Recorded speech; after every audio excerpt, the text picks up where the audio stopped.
Just be careful with the natives, Al. These yokels are dangerous. Everybody hates a tourist, or it'll be Deliverance all over again. Bless you.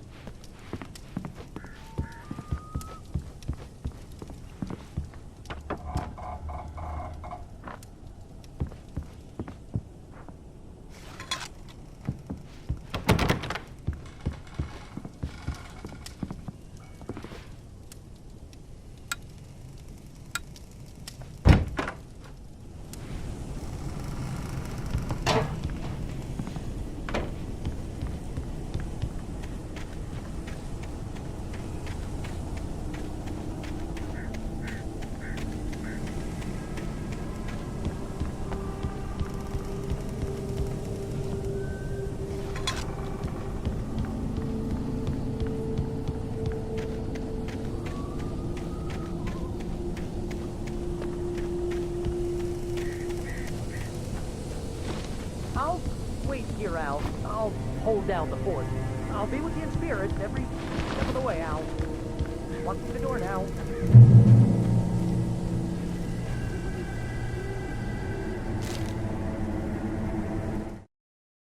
Barry had never gotten along with Alice, but he knew Alan loved her with an almost frightening intensity. And now something had happened to Alice. And here was Al armed with a gun and saying things people got put in padded cells for. It was as if his friend had experienced a massive psychotic episode and was now totally disconnected from reality. It scared the shit out of Barry.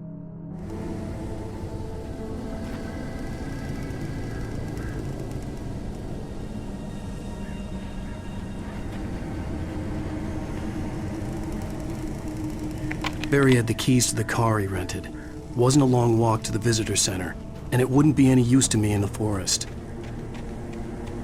I knew I should have gone to the cops.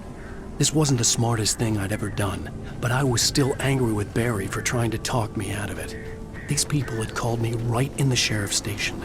The cops wouldn't scare them, and they had Alice.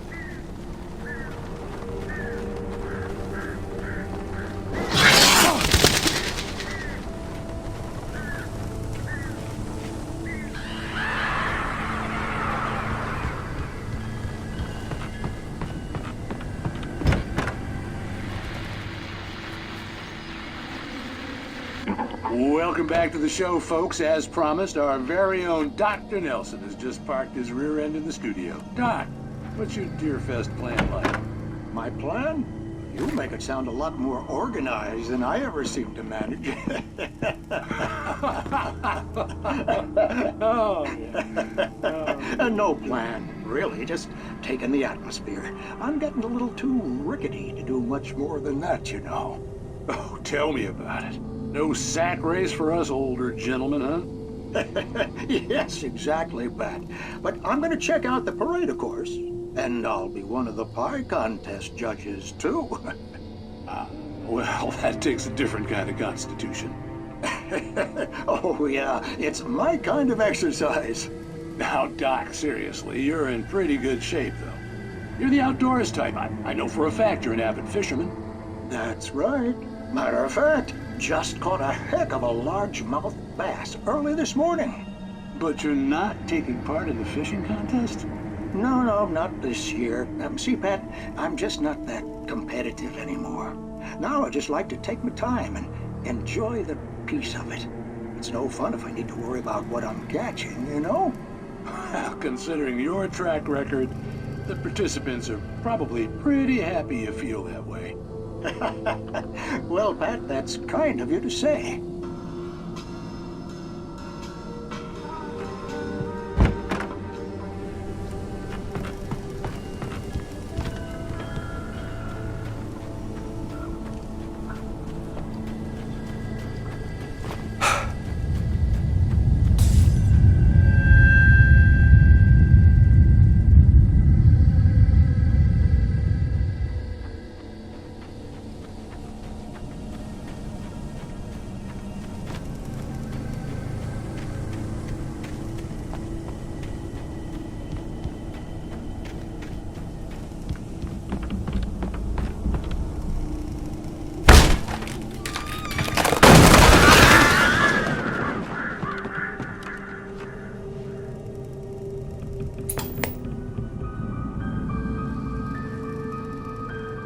crime and punishment.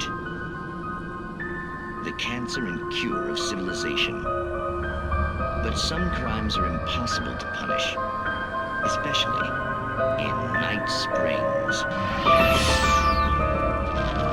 Tonight's episode, The Man in the Mirror.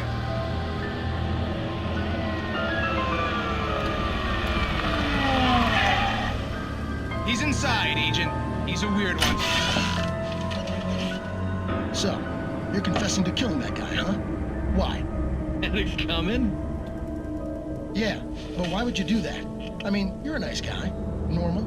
Took a kid to a soccer game. So how come at the game, you pick a guy and, quoting from the arresting officer's report here, assault the victim's head area repeatedly with the weapon of choice being a pair of bare fists? Wow, that sentence really flows, huh? Maybe you're not the literary type. Okay, so you mess him up. But why? Who was that guy? We couldn't ID him. Why would a guy like you do him like that? I didn't like his face? Well, you must have hated it, because you really went to town there. I mean, there's no way to tell what he looked like. No ID on him either. That must be difficult. But then we ran the fingerprints. Got a match. Your prints. Identical. Huh, how about that? Your son said you were wearing a white shirt when you took him to the game. But the white shirt is on the dead guy. It's plenty red now. You won't get away with this. Do you really think that's in any way relevant to me? I had plenty of time to talk to my boy before the cops arrived, you know?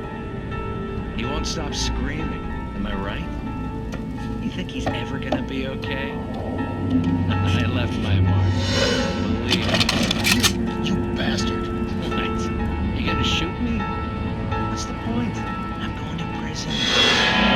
You got me. I don't understand any of this. And you never will. Don't worry. Maybe you'll see me again, Agent. Maybe in the mirror.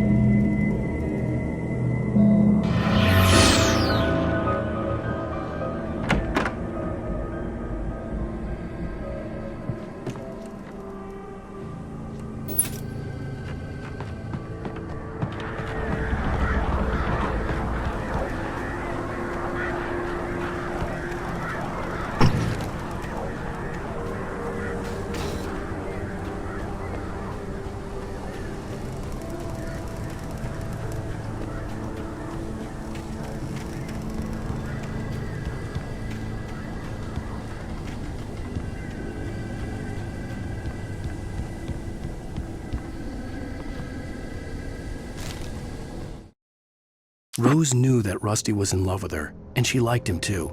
She liked him a lot. He taught her to dance, and life had certainly taught her the value of a man who was gentle. He treated her well, made her smile, made her feel good. But Rusty wasn't the prince of her dreams, and that tended to underline the unbearable truth. She was no closer to that Hollywood magic than he was.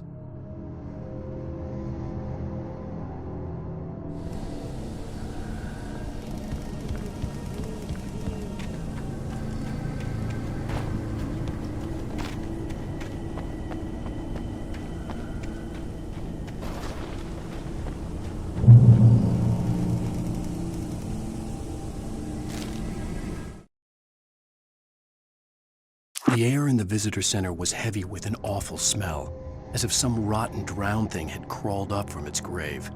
Rusty kept coughing blood. My eyes were drawn to the twisted shape of his broken leg. The attack had been vicious. Max whined in his cage. Rusty's eyes were wild with fear and terror. He gasped, "Mr. Wake, it happened just the way it was on that page."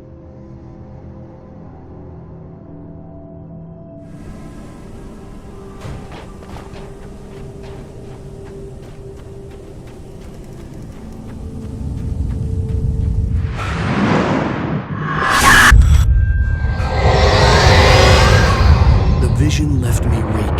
This was no head injury. Rusty, damn. Rusty, hang on!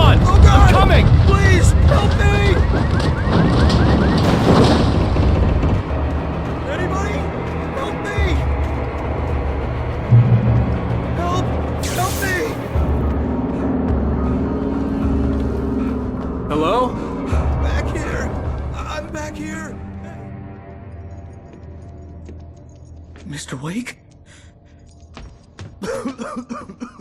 Oh, hell. It happened just the way it was on that page. I found. Came true. It knew. So dark. It'll come back for me. You must... The lights. In the office. I have the key. Okay, Rusty. Hang on. I'll be right back. Whatever did this couldn't be far. Rusty had found a page from the manuscript. It would help me understand what had happened.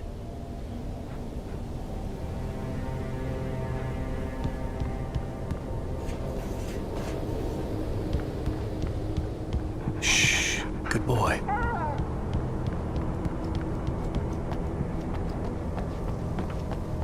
The only way to make sure that Rusty was safe was to get the power running and the lights back on.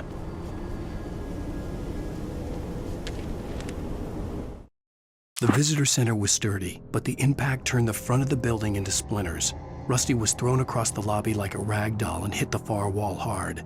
It didn't hurt until he tried to move and saw his leg bend the wrong way, felt the broken rib stabbing him on the inside. Rusty howled in pain and fear, suddenly afraid to die alone.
At the last instant, I changed direction and threw myself down.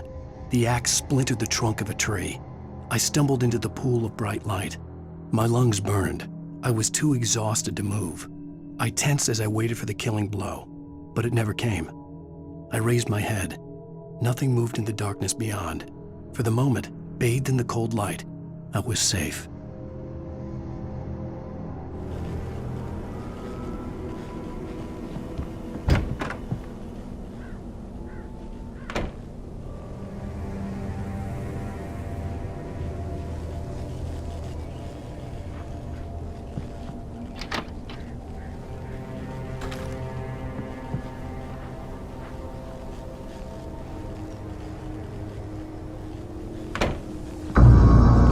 I was too late. Someone had destroyed the circuit breaker. There was no way to get the lights back on.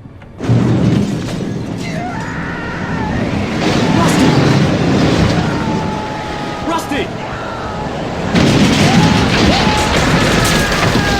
The ground was covered with oily patches that looked like liquid darkness.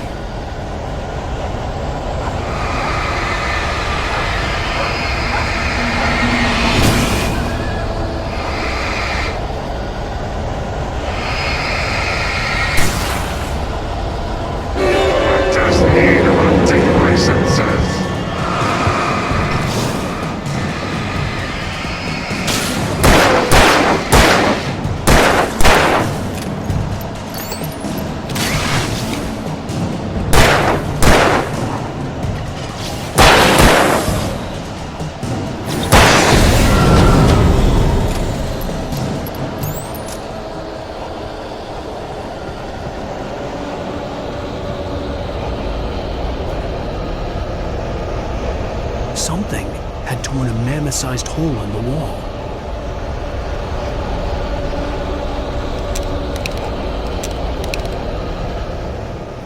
Please!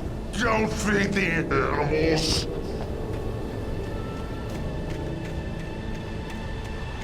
Fishing! Is only Purchase of water! License! Obey!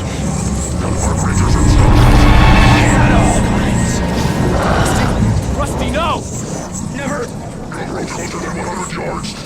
Bears and wolves never approached any other. Pets must be leashed. Never leave your pet unattended. It's our historical artifacts from the park.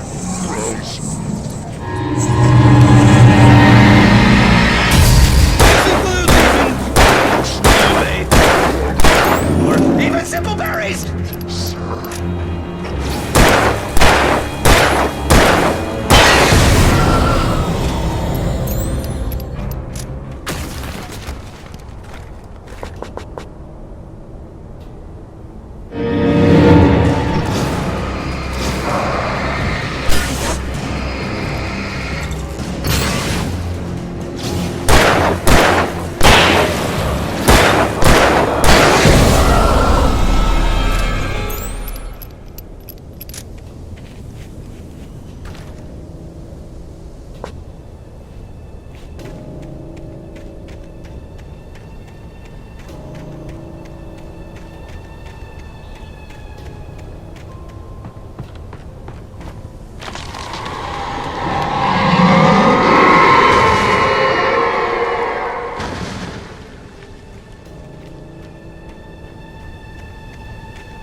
What the hell was that?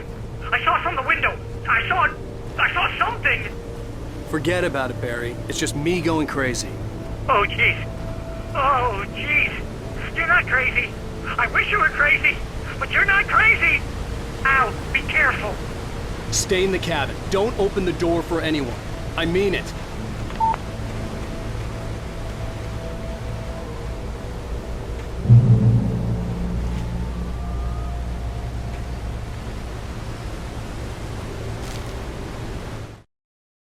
In that last instant of consciousness, Rusty thought about Rose. He was older than she was. Rose was barely out of her teens, but she made him feel young and forget what a train wreck his long-dead marriage had been. He still wore the ring. He'd been waiting for her to tell him to take it off. Now she never would.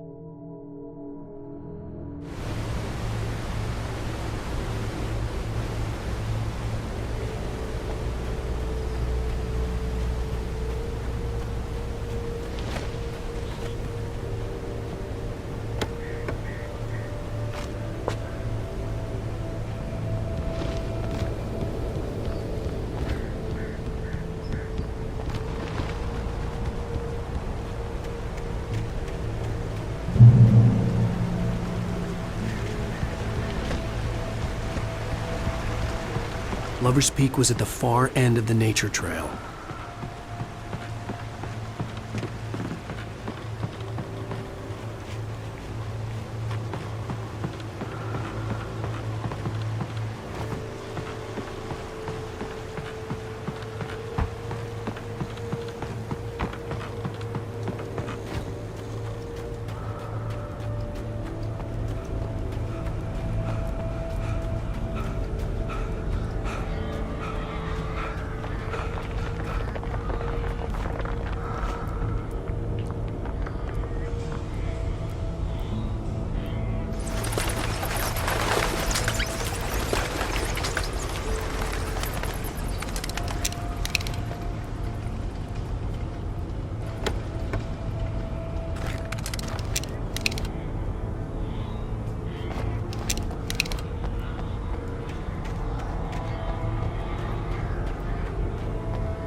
Nobody in Bright Falls seemed to know where Al was, but Rose, the waitress at the diner, had seen him.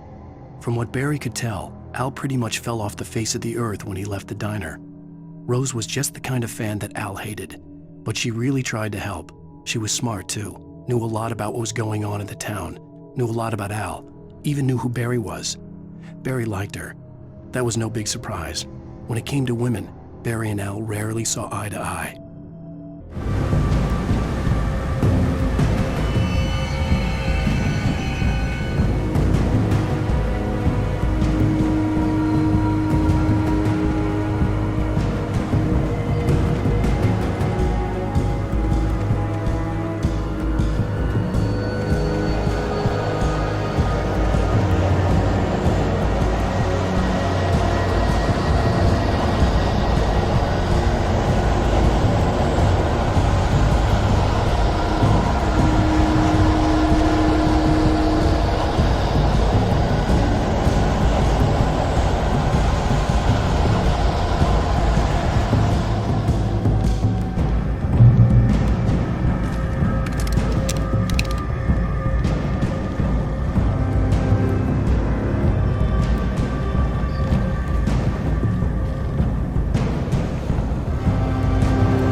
turned the corner, afraid of what the flashlight's beam might reveal. Suddenly, a roughly painted symbol of a torch glowed in the light. Behind it, hidden by a rock, sat a battered metal trunk. It was here for a reason, packed with supplies, batteries, flares, ammo, things you need to make it through the darkness of the night. Something left behind by someone who knew what I knew, and more.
Agent Nightingale didn't want to be in Bright Falls. These little communities revolted him, and he didn't like the trees or the coffee. He now knew that impossible horrors lurked behind the storefronts and smiles. He desperately wanted to turn the car around and just drive until he passed out or ran out of road and booze.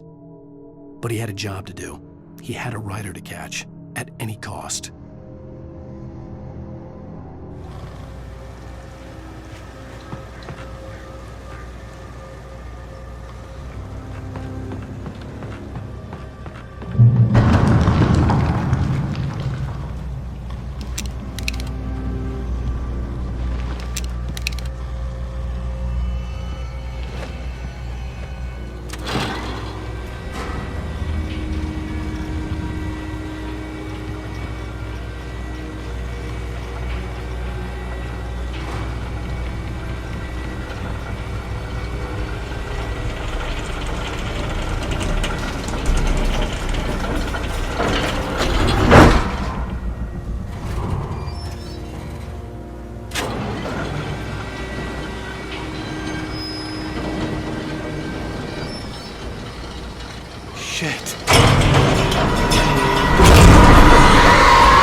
We gotta get moving. More of them coming. That flashlight's kid stuff. The flares will keep the bastards away.